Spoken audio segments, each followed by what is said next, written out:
Hey everybody, how's it going? Josh here, and today we're going to talk about a very popular theory that I keep seeing online, which is Tony Stark becoming Kang the Conqueror in Avengers 4.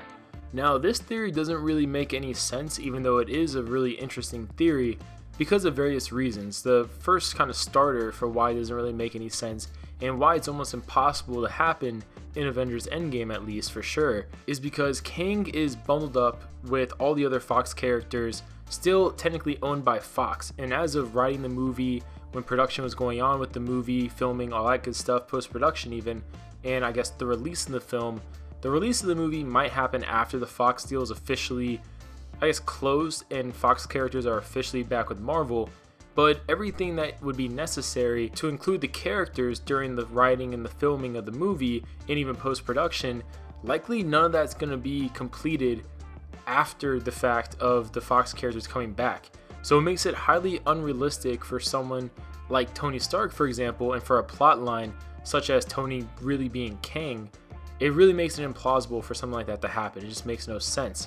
Now, Marvel, when they do get the rights back, they could always do Kang, of course, for a future movie, and it doesn't really make sense anyways for Tony to be Kang, because yes, they've done liberties in the past to make Tony kind of take the role of other characters in Marvel. For example, Ultron was a byproduct of Tony mainly instead of Hank Pym, even though technically in the MCU it was Tony and Bruce, not just Tony, but everyone really just kind of credits Tony for Ultron because he was definitely the prime mover of the Ultron program and really the one kind of getting Ultron going. And even Ultron, it seems, considers Tony more of his quote-unquote father than Bruce. But besides that, Kang the Conqueror in the mainstream comics is definitely much more of a Fantastic Four character, considering he's originally a descendant of Nathaniel Richards, which is Mr. Fantastic's father, from an alternate reality.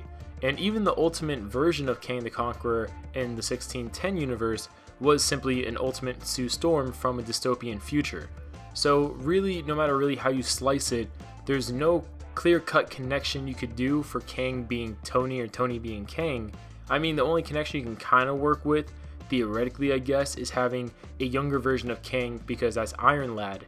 But even then, Iron Lad's similarities with Iron Man begin and end with the armor part. I mean, the armor similarities visually, that's about it. Even the armor themselves, they work differently.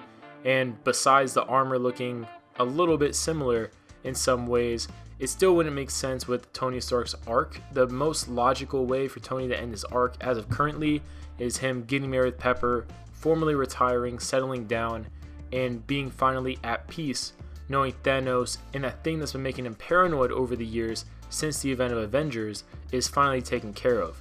But I'm really curious to hear your guys' thoughts. If you are one of the people that were believing and kind of passing along Tony maybe being Kang, why did you think that? And do you want to see Kang in the MCU at some point? And how would you think they would do them? Would Kang maybe be a future user of the Time Stone maybe? Or through some other time traveling means? Comment below your guys' thoughts, and we'll see you guys later.